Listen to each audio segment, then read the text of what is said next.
На базе филиала акционерного общества Национального центра повышения квалификации УРЛ Института повышения квалификации педагогических работников по Актюбинской области старшим преподавателем Сугурбаевой Анаргуль Сагимбаевной проведена панорама идей «Нурлы жол, болашаққа бастар жол», посвященная 25-летию независимости Республики Казахстан.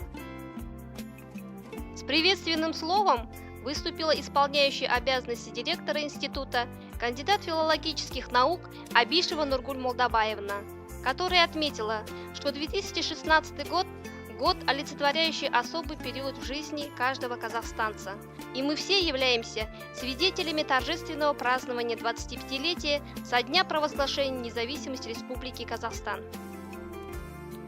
Цель панорамы идей – пропаганда послания «Нурлы жол, болашаққа бастар жол», формирование казахстанского патриотизма, гражданской позиции и сохранение национальных ценностей государства.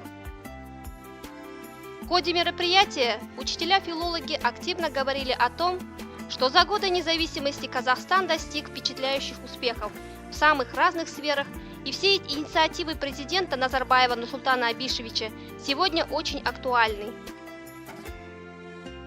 Панорама была завершена исполнением песни «Атамекен».